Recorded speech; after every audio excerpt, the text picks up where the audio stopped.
Welcome to sound classes. सभी को मेरा प्यार भरा नमस्कार। आज मैं लेकर आया हूं आपके लिए एक नया कंसेप्ट जीडीपी। अब ये पूरे देश में ये बात होती रहती है। कुछ 10% लोग जानते होंगे जीडीपी क्या है, या जो पढ़े लिखे लोग हैं वो जानते होंगे। जो रूरल एरिया में, ग्रामीण एरिया में हम जैसे लोग जानते ही नहीं जीडीपी क्या है। और बात सुनने में आती है कि देश की जीडीपी डाउन हो गई, अब क्या होगा। तो अब हमें सभी को जानने का क्या है कि जीडीपी क्या है। तो चलिए आज मैं आपको बताता हूं जीडीपी क्या है। ग्रॉस डोमेस्टिक प्रोडक्ट, इंग्लिश में तो इसका मीनिंग होगा ग्रॉस डोमेस्टिक प्रोडक्ट। हिंदी में इसको कहते हैं सकल घरेलू उत्पाद। सकल घरेलू उत्पाद। अब देखिए ये क्या है जीडीपी। देश की विकास दर क्या है, इसको जानने के लिए जीडीपी को जानना जरूरी है। सभी देशों में ऐसा था कि कोई देश विकास कर रहा है, उसका कैसे पता लगे कि ये देश विकास कर रहा है। तो अमेरिकन एजेंसी ने, अमेरिका के एक इकोनॉमिस्ट ने, साइमन ने एक फार्मूला दिया, और उसके बाद बहुत सी एजेंसियां इसको जो है उसका मानक तय करती है। और उसके बाद ये देखा जाता है कि किसी देश की तरक्की या किसी देश का विकास वो क्या है, वो जीडीपी पर डिपेंड करता है। अब देखिए सकल घरेलू उत्पाद। सकल का मतलब टोटल, कुल। घरेलू का मतलब हमारे घर में। उत्पाद प्रोडक्ट, उत्पादन नहीं, उत्पाद। इस उत्पाद का मीनिंग ये है कि जैसे मान लो गेहूं को हम उत्पादन कहेंगे और उसको जीडीपी में लेते हैं। अगर उसका आटा बन गया तो गेहूं को नहीं ऐड करना, उसको आटे को हम, प्रोडक्ट को हम, जो प्रोडक्ट फिनिश्ड हो गया उसके बाद अंतिम जो प्रोडक्ट बन गया उसको हम इसमें लेते हैं, इसलिए उत्पाद कहेंगे, उत्पादन नहीं कहेंगे। अब इसका मीनिंग क्या है, सबसे पहले तो ये पता लगे। एक देश में उसकी सीमा, एक देश में उसकी सीमा में, उसकी बाउंड्री के अंदर जितनी वस्तुओं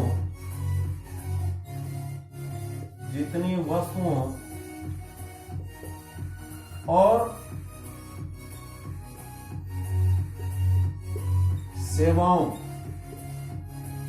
सर्विसेज का उत्पादन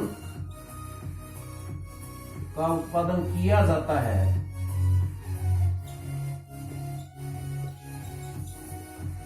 उसे हम कहते हैं जीडीपी। उसे हम जीडीपी कहते हैं। ये तो है इसका मीनिंग। यहां से ही पता लग रहा है देश के अंदर, उसकी सीमाओं के अंदर घरेलू सकल उत्पाद, तो जो घर के अंदर हो।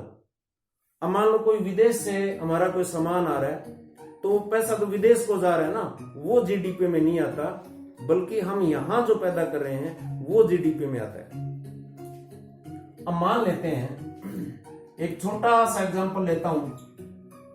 माना 2016 के अंदर हमने पूरे देश में 3 कार बनाई, 3 कारें, और उसकी कीमत जो है वो 2 लाख रुपए एक कार की है। तो टोटल क्या हुआ, 6 लाख। मान ले बाकी देश में हमने कुछ नहीं किया, सिर्फ ये किया है, 3 कारें बनाई, 2 लाख रुपए की एक कार है तो 6 लाख रुपए।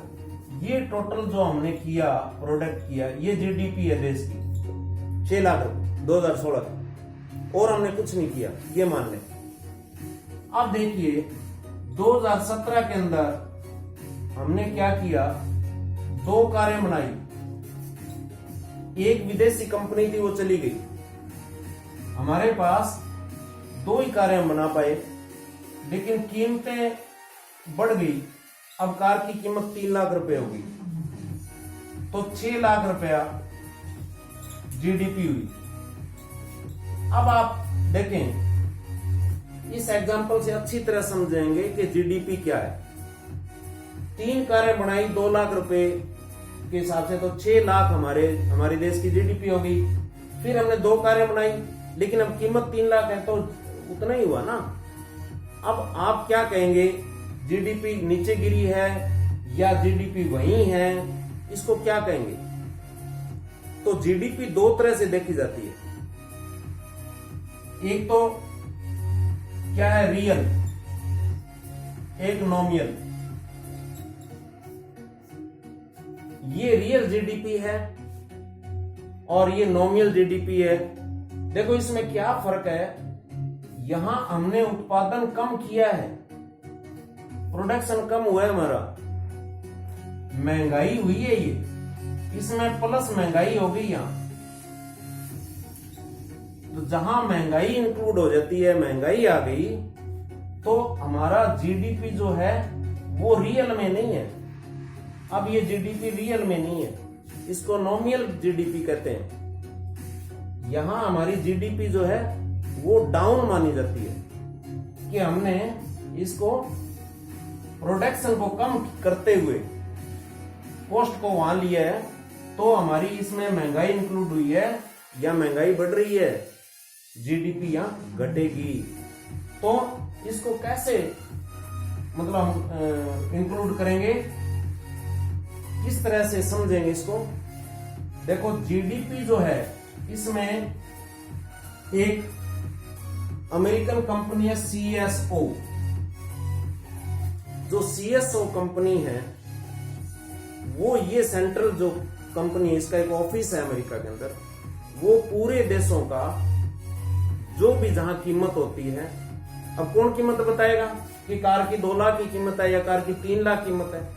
तो सीएसओ निर्धारित करता है कि इसकी कीमत, ये वस्तु है या ये सेवा है, उसका एक कीमत आंक ली जाती है, मान ली जाती है कि ये इसकी कीमत है। तो वो किस तरह से मापता है, इसको आधार वर्ष लेता है कोई एक, आधार वर्ष कहते हैं, बेस ईयर कहते हैं। अब इसमें एक आधार वर्ष मान लिया जाता है कि 2016 जो है ये बेस ईयर है। इसको लेकर के आपकी जीडीपी बढ़ी है या घटी है, मतलब एक ईयर ले लिया जाता है, आधार वर्ष ले लिया जाता है। उसको आधार मानते हुए फिर रेट देखा जाता है कि इनकी कीमतें बढ़ी या घटी या प्रोडक्शन कितना हुआ।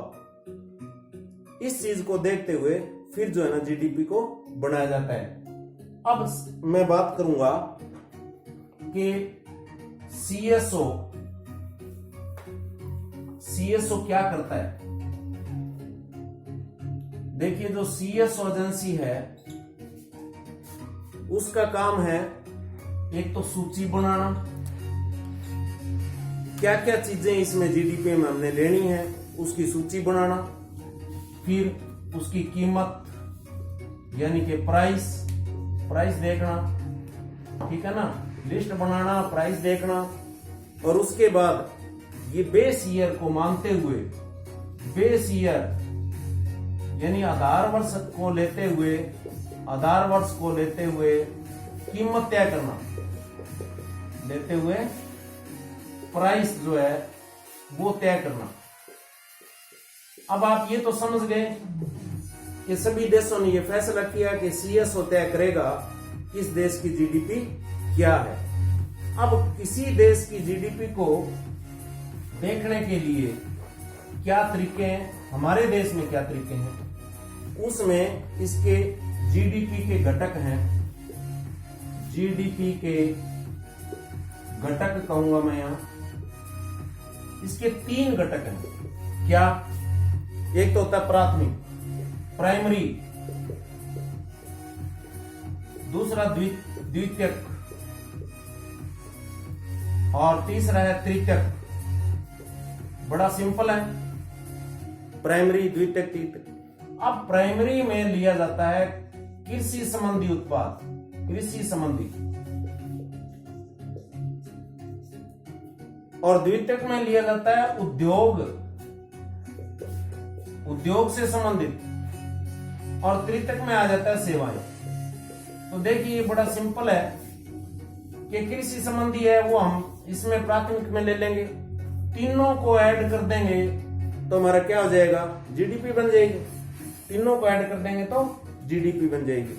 अब इसके अंदर आपको एक चीज ये देखना है कि जीडीपी को लिस्टेड कर लिया गया। अगर इसमें हम कृषि में उत्पादन बढ़ाएंगे तो यहां जीडीपी दर हमारी विकास दर बढ़ेगी, उद्योग को बढ़ाएंगे, उद्योग की बढ़ेगी। अगर हम मतलब अपनी सेवाओं में आ जाता है, एडवोकेट हो गए, डॉक्टर हो गए, ये सेवाएं हैं, इनका भी एक तय किया जाता है कि किस तरह से हमारा जो है वो ये बढ़े। अब ये तीन तरह से बनाया जाता है। इसके बाद जीडीपी को हम कैसे देखेंगे, जीडीपी को मापने का तरीका क्या है। देखो जीडीपी को मापने का तरीका बड़ा ही सिंपल है, जो हम अभी बात कर रहे थे ऐसा ही मापने का तरीका है। तो देखिए कैसे, इसमें एक तो जो है ना कांस्टेंट प्राइस ली जाती है, कांस्टेंट प्राइस। दो तरीके हैं इसके, एक लिया जाता है करंट प्राइस। देखिए सिंपल सा है, कांस्टेंट तो हो गया जो इसमें बेस ईयर जो है वो आधार वर्ष मान करके, बेस ईयर मान करके हम जो निकालते हैं, इसके अंदर जब जीडीपी निकालते हैं बेस ईयर को मान करके, तो वो तो होता है ये तरीका कांस्टेंट का। इसमें महंगाई का प्रभाव नहीं पड़ता, महंगाई का प्रभाव न पड़े, ठीक है। अब जो करंट प्राइस है, करंट प्राइस जो मांगते हैं हम, तो इसमें महंगाई का प्रभाव पड़ता है। जैसे हमने एग्जांपल में देखा था, महंगाई का प्रभाव पड़ेगा। कार का प्रोडक्शन तो हमने कम किया, कॉस्ट बढ़ गई, तो वो अब का भी हम देखते हैं। तो जीडीपी को हम दो तरह से देखते हैं। अब इसमें क्या होता है कि जो गुड्स जो हम उत्पादन करते हैं, देखिए जो हम उत्पादन करते हैं गुड्स, पदार्थ, उसमें क्या होता है कि गुड्स में प्लस प्राइस कर देते हैं, तो वो क्या हो जाता है, फिर टोटल प्राइस हो जाता है।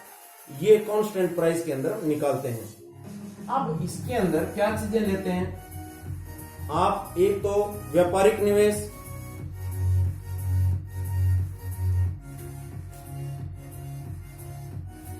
एक तो व्यापारिक निवेश,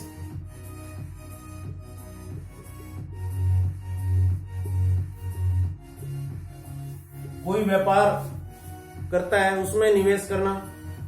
सरकार भी अपना निवेश करती है, यानी पैसा लगाती है, सरकारी निवेश। और दूसरा इसमें हम अपना व्यक्तिगत निवेश भी कर लेते हैं। व्यक्तिगत हमारा अपना, हमने देखना है कि किस तरह से जीडीपी हमारी काउंट होगी। व्यापारिक निवेश, इसमें क्या है कि विदेशी लोगों को भी हम आमंत्रित करते हैं कि हमारे यहाँ निवेश करें, देश में आपको सारी सुविधाएं, इंफ्रास्ट्रक्चर सारा कुछ मिलेगा, वो यहाँ करते हैं। सरकार अपना निवेश करती है, रेलवे में जैसे अपना निवेश है गवर्नमेंट का, मोटे तौर पर अगर कहा जाए। व्यक्तिगत निवेश है, हम अपना भी निवेश उसमें शेयर डालते हैं। फिर हमें देखना होता है निर्यात और आयात, ठीक है ना, निर्यात और आयात। निर्यात कितना किया, जो हम बाहर से मंगाते हैं, ठीक है ना। अब मान लो 500 रुपए का निर्यात किया, 300 रुपए का आयात किया, ये माइनस करके बचा 200, ये जीडीपी में ऐड होगा, प्लस ये होगा। इन सब को प्लस करके निर्यात माइनस आयात कर दें तो क्या होगा, हमारा टोटल जीडीपी, टोटल जीडीपी आएगा।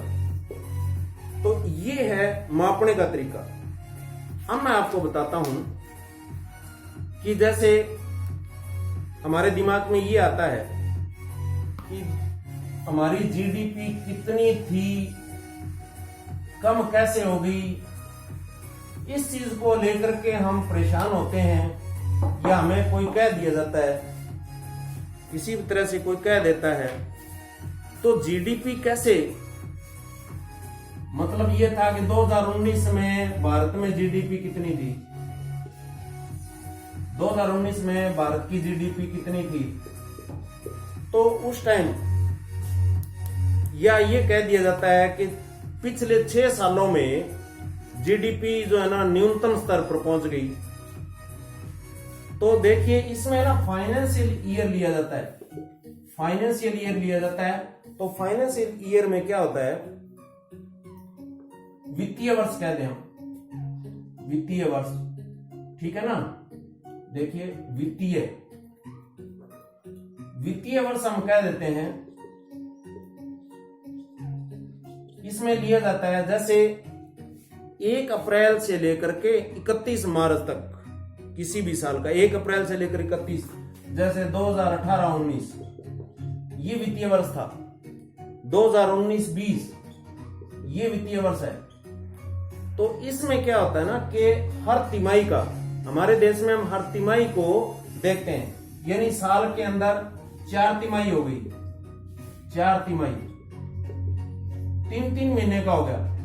अगर हमारी एक 3 महीने का हमने कैलकुलेशन देख लिया और उसमें हमारी जीडीपी जो है क्वार्टरली, अब ये था 2018-19 में लास्ट क्वार्टर के अंदर 5.8% थी, 2018-19 के अंदर 5.8% थी, और उससे पहले उसके बाद 2019-20 की पहली तिमाही में ये 5% हो गई। तो यहां सोचने पर हम मजबूर हो गए कि जीडीपी हमारी डाउन जा रही है।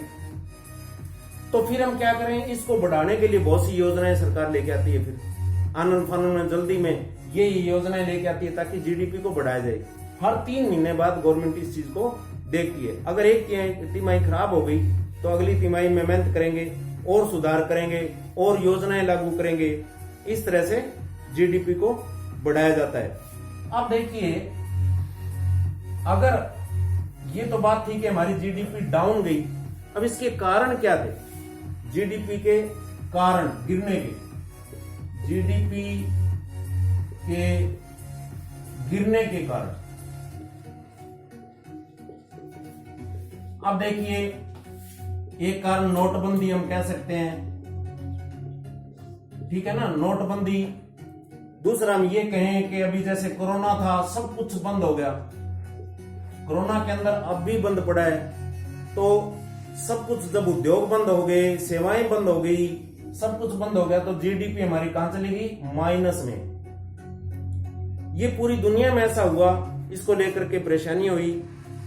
और हम क्या करते हैं, जब ये तो था कि इस तरह से जीडीपी हमारी गिरी, सरकारी नीतियां हमारी इसको लेकर के आती हैं, फिर सुधार करती हैं। क्या करना होगा इसके लिए, गवर्नमेंट को बहुत सी योजनाएं हमारे प्राइम मिनिस्टर लेके आए। क्या लेके आए, vocal for local, vocal for local. इसमें क्या हुआ, हर कोई अपना छोटा छोटा सामान बनाने लगा, अपना उत्पादन करने लगा, अपने देश का पैसा अपने देश में रहा। तो ये वोकल फॉर लोकल का स्टार्टअप इंडिया, ठीक है ना, स्टार्टअप इंडिया, इस तरह की बहुत सी योजनाएं हमारे देश में आई और लोगों ने अपना काम शुरू किया और गवर्नमेंट ने मदद की, तो हमारी जीडीपी कुछ सुधार हुआ, हमारी जीडीपी कुछ लाइन पर आई। अब देखिए कृषि सुधारों के अंदर जो है, कृषि सुधार हुए, ठीक है ना, तो इसके अंदर प्रोडक्शन बढ़ाया गया, नई नई स्कीमें लेके आए। अब हमें क्या करना है, ये तो था कि जीडीपी जो है क्यों गिरी, उसके कारण देश के अंदर कहीं अकाल पड़ जाता है, कहीं मान लो बाढ़ आ जाती है, ये भी बहुत सी रुकावटें होती है, बहुत से आंदोलन जो हैं वो भी जीडीपी को गिराने में योगदान हो जाता है, क्योंकि देश की विकास है वो रुक जाता है देश का। अब देखिए, अब जीडीपी जब पटरी पर आई है तो हमारा क्या रोल है, ये मैन है, हमारा क्या रोल है? क्या हम न्यूज में ही पढ़ते रहेंगे? क्या हमारा देश हित के लिए कोई योगदान फर्ज नहीं है जीडीपी को बढ़ाने में? हमें क्या करना है? हमें देखो ये करना है, जैसे सरकार कर रही है कि बाहर से जितने निवेश हैं आमंत्रित करते हैं कि आप यहाँ आओ, क्योंकि कोई बाहर की कंपनी है, चाइना है, कोई कनाडा की, जापान की, जो भी कंपनी है वो यहाँ अपना सामान बेचेगी तो हमारा पैसा बाहर जाएगा। इसलिए हमें विदेशी चीजें प्रयोग नहीं करनी, हम अपनी देश की चीजें प्रयोग कर सकते हैं तो हम जीडीपी बढ़ाने में सहयोग करेंगे। दूसरा ये है कि अपने खर्च की सीमाएं हम निर्धारित करते हैं। देखिए, कोई भी ऐसा पैसा हम इन्वेस्ट कर देते हैं, मान लो मैंने एक मकान बनाया, उस पे 10 लाख रुपया खर्च कर दिया, क्या वो मकान मेरे को उत्पादन दे रहा है? कोई उसकी फायदा हुआ? हाँ ठीक है, मेरा मकान बना, मुझे फायदा ही मिला, लेकिन वो 5-10 लाख रुपया क्या उस कम में मैं रह सकता था? तो ये देश की जीडीपी बढ़ाने में सहायक होते हैं। खर्च की सीमा निर्धारित होनी चाहिए। अब देखो, आपको सारा ये देख करके पूरा समझ आया होगा जीडीपी क्या है, जीडीपी में हमारा योगदान क्या है। हम विदेशी चीजें ना अपनाएं, चाइनीज चीजें जैसे लेंगे तो चाइना में पैसा जाएगा। हम अपने घर की, अपने देश की चीजें लें तो हमारी जीडीपी यहाँ बढ़ने में देर नहीं लगेगी। दूसरा ये है कि अभी आपको जैसे मैं जानकारी के लिए बता दूं कि हमारी जीडीपी जो अब है वो 2.94 लाख करोड़ डॉलर, 2.94 लाख करोड़ डॉलर इस टाइम अब जीडीपी है, जो दुनिया के 5वें स्थान पर है। 5वें स्थान पर है पूरी दुनिया में। कोरोना के कारण जीडीपी काफी नीचे गिरी। हमारा लक्ष्य जो है वो 7 का है, 7% में देखते हैं। जीडीपी को परसेंट में देखा जाए तो 7% का हमारा लक्ष्य है। और पहले स्थान पर किसकी जीडीपी है? अमेरिका की। दूसरा हमारा स्थान किसका आता है? अमेरिका के बाद चाइना है, ठीक है। चाइना के बाद हमारा जापान ले लें, वो है। उसके बाद जर्मनी है, फिर नंबर आता है हमारा इंडिया, भारत। तो 5वें पोजीशन पर है हमारी जीडीपी। और आपको सारा समझ आ गया होगा। अब हम देश हित में, देश के लिए जीडीपी को बढ़ाने में कुछ छोटे छोटे कदम उठा करके अपने देश की जीडीपी को बढ़ाने में मदद करेंगे। बहुत बहुत धन्यवाद।